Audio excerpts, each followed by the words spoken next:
ನಮಸ್ಕಾರ ವೀಕ್ಷಕರೇ, ವಿದ್ಯಾ ವಿಶೇಷ ಚಾನಲ್ಗೆ ಸ್ವಾಗತ. ನವರಾತ್ರಿ ಹಬ್ಬವನ್ನ ನಾವೆಲ್ಲರೂ ಸಡಗರ ಸಂಭ್ರಮದಿಂದ ಆಚರಿಸುತ್ತಿದ್ದೇವೆ. ತಾಯಿ ದುರ್ಗೆಯ 4 ಸ್ವರೂಪಗಳನ್ನ ನಾವು ಪೂಜಿಸಿದ್ದೇವೆ. ಇನ್ನು 5ನೇ ದಿನವಾದ ಇಂದು ತಾಯಿಯ ಮತ್ತೊಂದು ಸ್ವರೂಪವಾದಂತಹ ಸ್ಕಂದ ಮಾತೆಯನ್ನ ನಾವು ಪೂಜಿಸ್ತೇವೆ. ಸ್ಕಂದ ಮಾತೆಯ ಸ್ವರೂಪವು ಹೇಗಿರ್ತದೆ ಎಂದರೆ, ಅವಳಿಗೆ 4 ಕೈಗಳಿರ್ತವೆ ಮತ್ತು ತನ್ನ ಮೇಲಿನ ಕೈಗಳಲ್ಲಿ ಕಮಲದ ಹೂವನ್ನ ಹಿಡಿದಿರ್ತದೆ.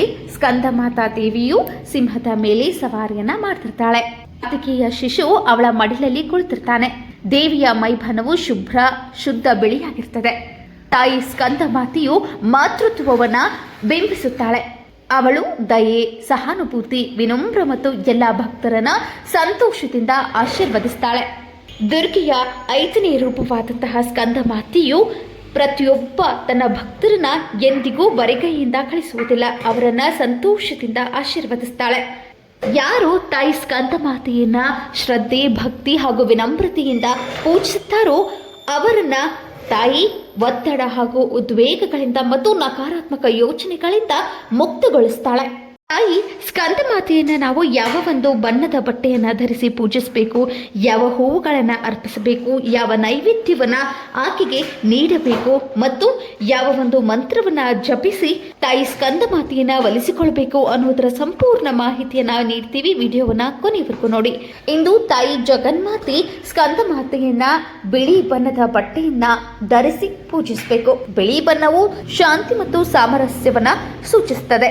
ಯಾರು ತಾಯಿ ಸ್ಕಂದ ಮಾತೆಯನ್ನ ಬಿಳಿ ಬಣ್ಣದ ಬಟ್ಟೆಯನ್ನ ಧರಿಸಿ ಪೂಜಿಸುತ್ತಾರೋ ಅವರ ಬದುಕಿನಲ್ಲಿ ತಾಯಿ ಸಂತೋಷವನ್ನ, ಭದ್ರತೆಯನ್ನ ಮತ್ತು ಶುದ್ಧ ಭಾವವನ್ನ ಅವರಿಗೆ ನೀಡ್ತಾಳೆ. ತಾಯಿ ಸ್ಕಂದ ಮಾತೆಯನ್ನ ನೀವು ಇಂದು ಬಾಳೆಹಣ್ಣಿನ ನೈವೇದ್ಯವನ್ನ ನೀಡಿ ಆಕೆಯನ್ನ ಸಂತೃಪ್ತಿಗೊಳಿಸಬಹುದು.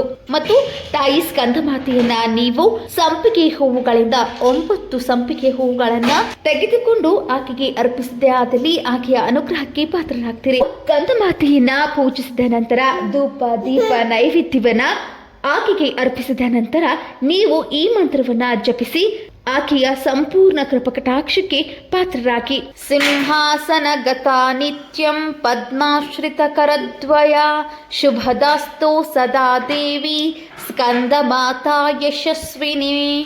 ನೀವು 9 ಬಾರಿಯಾದರೂ, 48 ಬಾರಿಯಾದರೂ ಅಥವಾ 108 ಬಾರಿಯಾದರೂ ಜಪಿಸಿ ತಾಯಿ ಜಗನ್ಮಾತೆಯ ಕೃಪಕಟಾಕ್ಷಕ್ಕೆ ಪಾತ್ರರಾಗಿ.